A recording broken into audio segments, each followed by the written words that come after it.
Unit 1.2 The Thief's Story Ruskin Bond. Ruskin Bond, 1934, is an Indian author of British descent.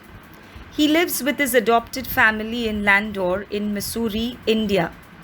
The Indian Council for Child Education has recognized his role in the growth of children's literature in India. He got the Sahitya Akademi Award in 1992 for Our Trees Still Grow in Dehra for his published work in English. He was awarded the Padma Shri in 1999 and Padma Bhushan in 2014. I was still a thief when I met Anil, and though only 15, I was an experienced and fairly successful hand. Anil was watching a wrestling match when I approached him.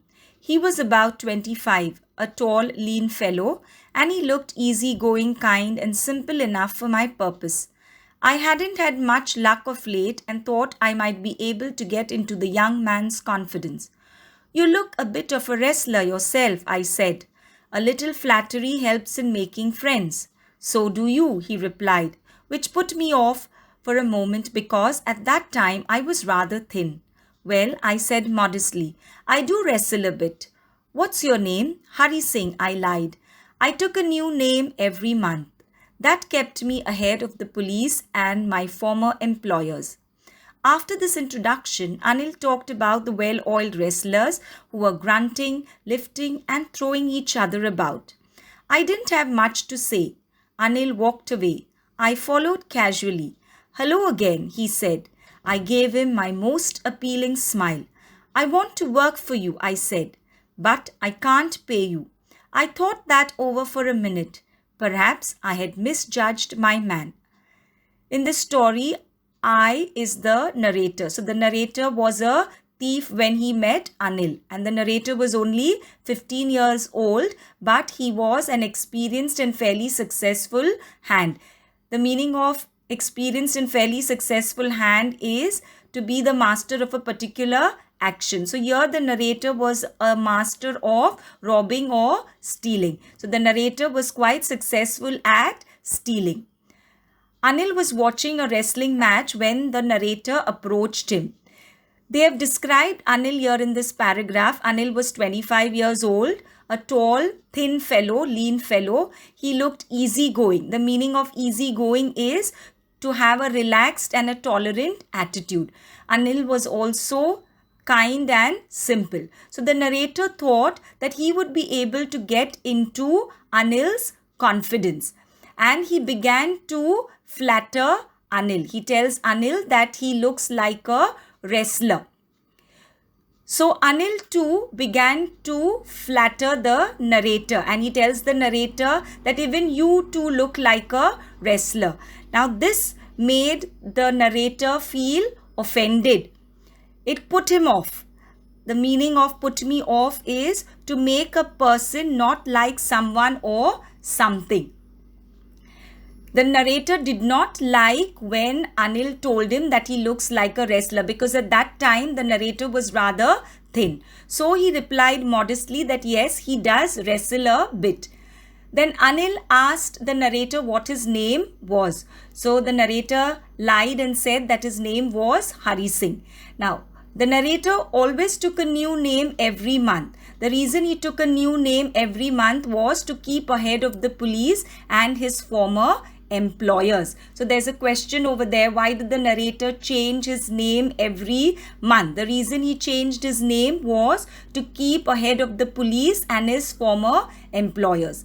Now, after this brief introduction, Anil started talking about the well-oiled wrestlers in the match who were grunting, lifting, and throwing each other. The meaning of grunting is making low, guttural sounds. The narrator did not have much to say about wrestling. Then Anil walked away and the narrator began to follow him. Now, since the narrator started following him, Anil immediately said hello to him. And the narrator gave the most attractive smile. He gave the most attractive smile to Anil.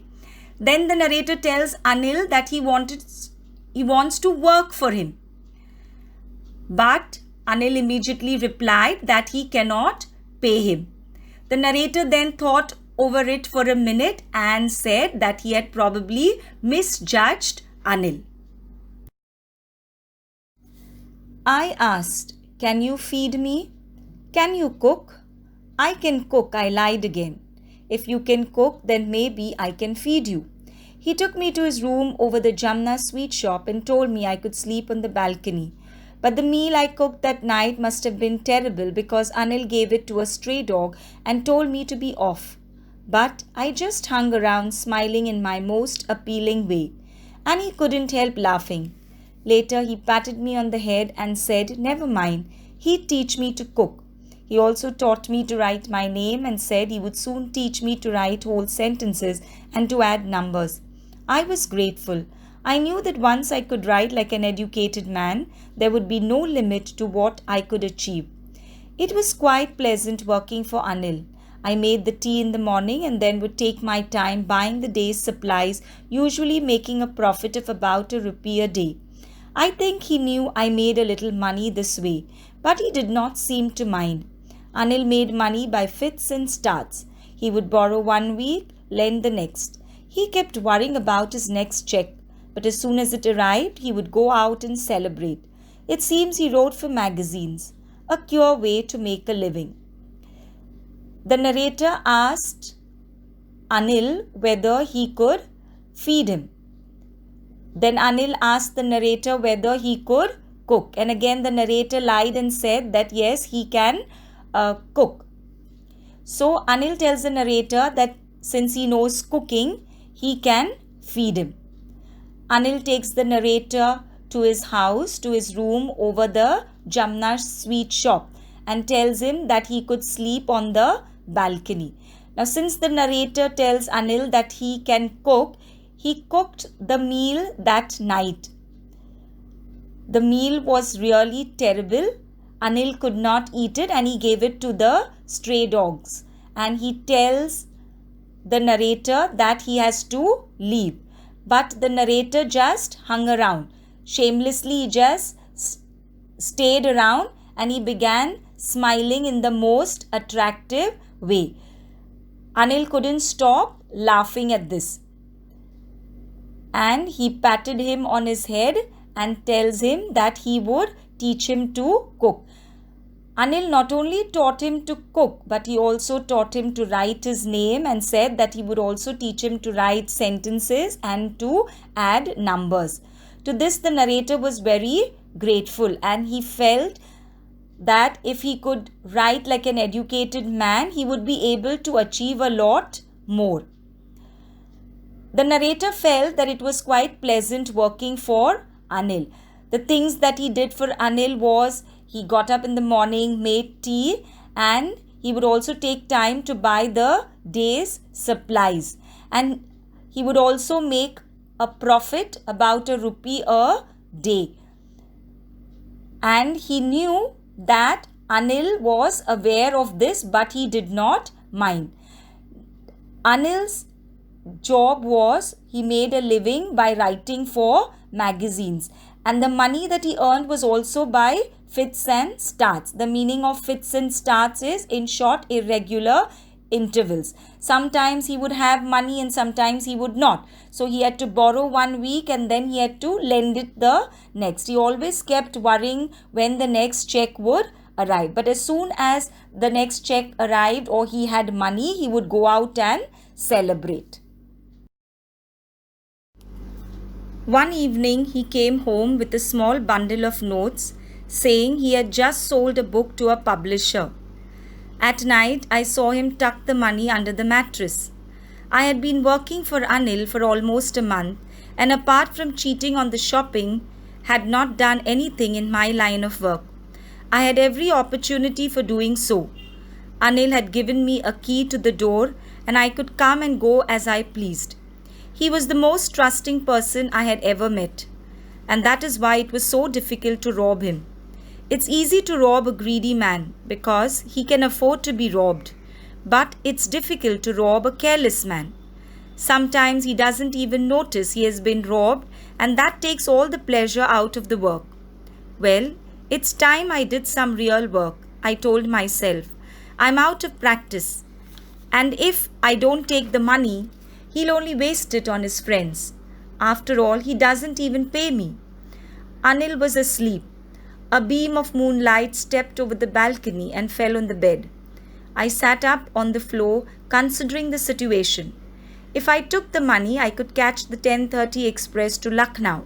Slipping out of the blanket, I crept up to the bed. Anil was sleeping peacefully. His face was clear and unlined. Even I had more marks on my face, though mine were mostly scars. Here the narrator tells us that Anil came home one evening with a small bundle of notes, saying that he had just sold a book to a publisher. And the narrator, who was a thief, he saw Anil tucking the money under the mattress. The narrator was working for Anil for almost a month. We know that he used to cheat him on shopping, but besides cheating him on shopping, he had not done anything in his line of work. What was his line of work? Robbing. So the narrator says that he had every opportunity for doing so. Anil had given him the key to the door. He could come and go as he pleased. The narrator says that Anil was the most trusting person he had ever met.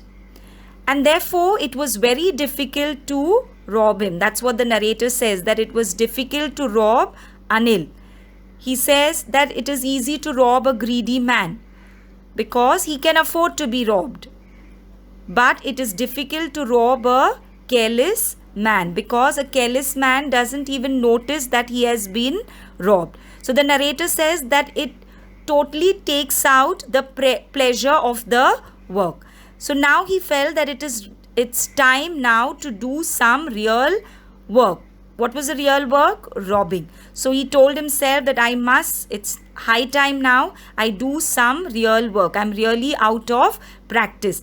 And if he does not take the money which Anil had kept under his mattress, then Anil would simply waste it on his friends. Moreover, Anil was also not paying the narrator. So the narrator felt that it is time that he does some real work. Anil was asleep. He was sleeping very peacefully, and considering the situation, the narrator felt that he should take the money and then he could catch the 10:30 express to Lucknow. So he slipped out of his blanket and crept up to Anil's bed. Anil was sleeping very peacefully. His face was so clear and unlined. Whereas the narrator had many marks on his face, and those marks were mostly scars.